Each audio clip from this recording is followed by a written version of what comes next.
Okay, now we'll understand what is radius of gyration. It is denoted by the letter capital K. This radius of gyration is nothing but a particular distance from the axis of rotation. Now let us understand what is that spatial distance from the axis of rotation. Okay, yes. Now again, suppose I have this rigid body, this random body, and suppose this is its axis of rotation. The entire mass of the body is suppose capital M. And how will I find out the moment of inertia of this body about this axis of rotation? I have to make use of this formula, summation of mi ri square.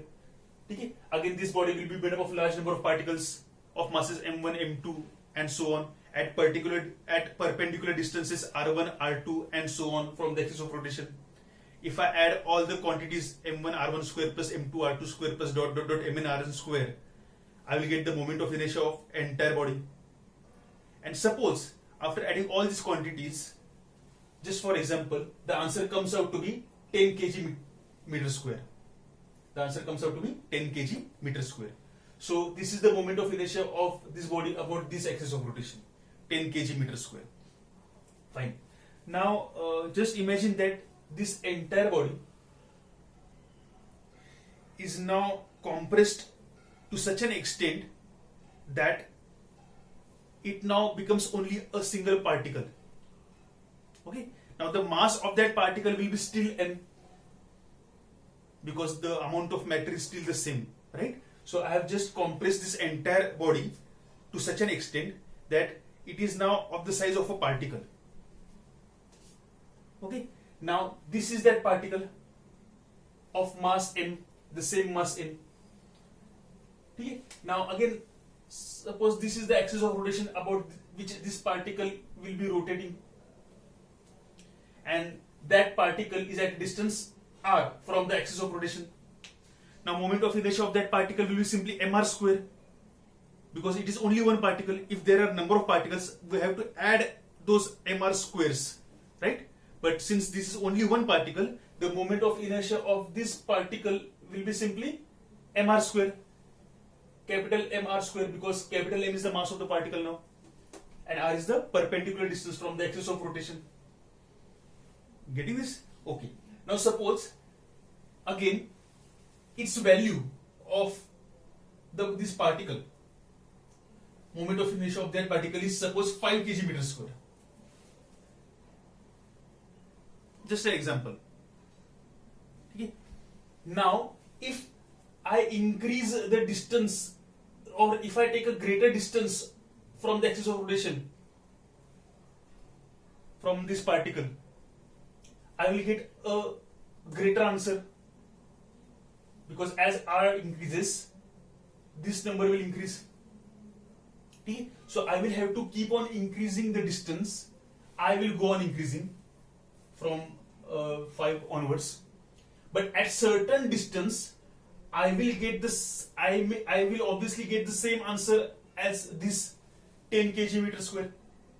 So that will be a particular distance. So I am increasing the distance from the axis of rotation. So the value of moment of inertia of the particle will also go on increasing. At a certain spatial distance, its value will be 10 kg meter square, as was the answer initially. So that particular distance, or that spatial distance from the axis of rotation, is nothing but called as radius of gyration and denoted by the letter capital K. And hence I have mentioned this distance as capital K. So moment of inertia of this particle will be now written as mk square. And again the answer I am getting is the original answer, that is 10 kg meter square. And hence that particular distance is called as K, that is radius of gyration. Okay? Are you getting this? So how will you define a radius of gyration? Once again, what I have basically done, I have taken the entire mass of the body, compressed it such that now it is of the size of a particle, and now that particle is kept at such a distance from the axis of rotation that I am getting the same value of moment of inertia as that of the entire body. That such a distance is called as radius of gyration. Fair enough? So how will you define radius of gyration in words?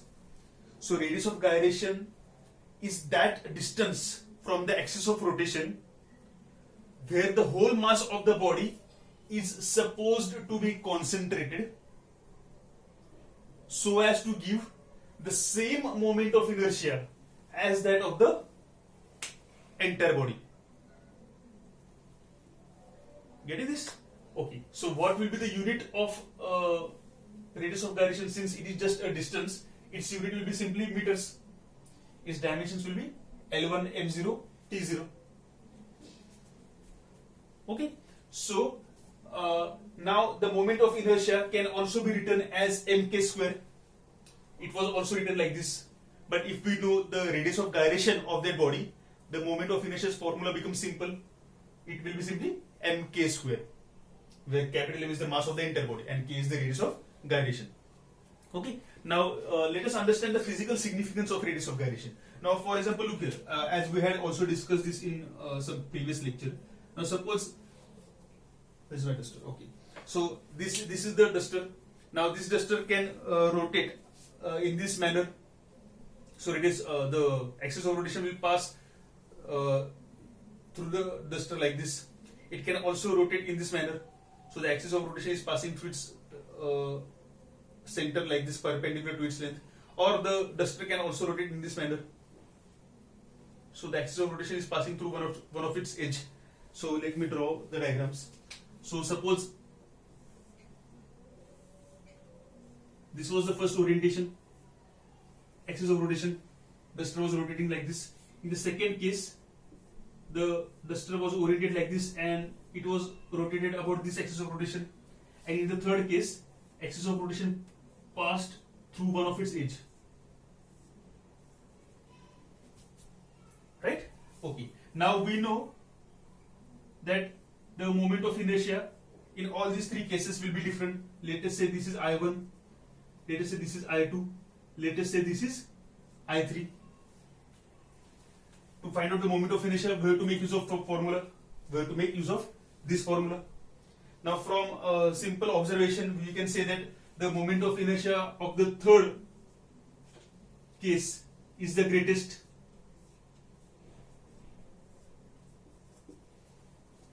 Why? Because in the third case, the particles are at a larger distance from the axis of rotation, and hence this term will be greater for the third case. In the first case, the particles are relatively closer to the axis of rotation, and hence its value will be least.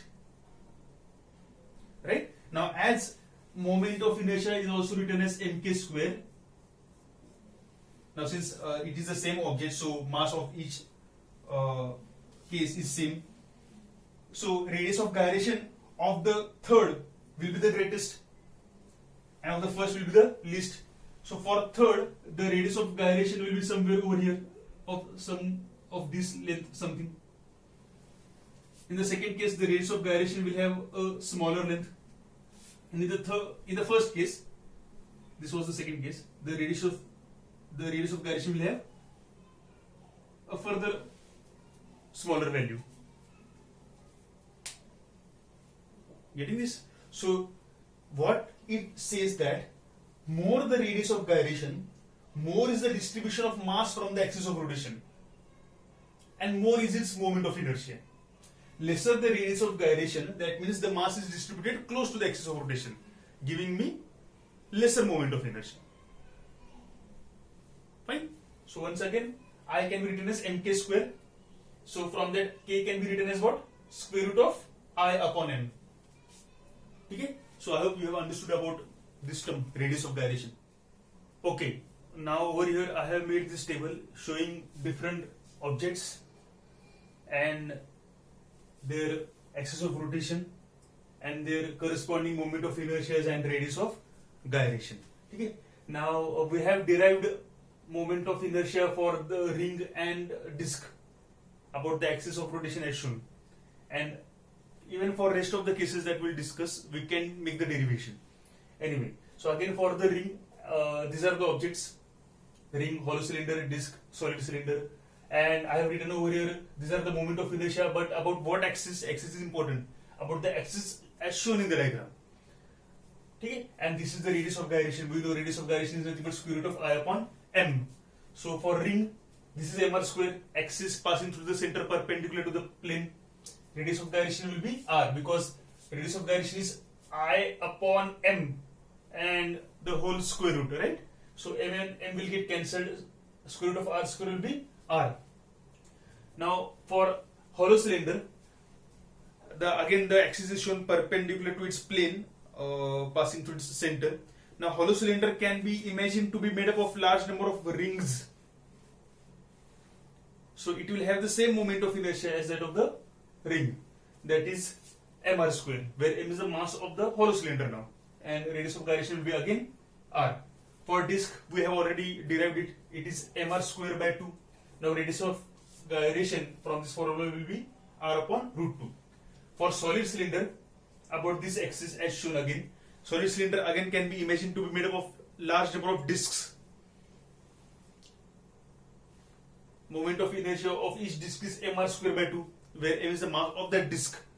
Okay? And hence the moment of inertia of the entire solid cylinder will be again mr square by 2, where m is the mass of the solid cylinder now, and its radius of gyration will be again r by root 2. Okay? So make note of these things, make this table and write down the things. Okay, now let us see moment of inertia and radius of gyrations about some other bodies. So I have here hollow sphere, hollow cone, solid cone, thin rod. About axis over here, the axis is passing through their centers.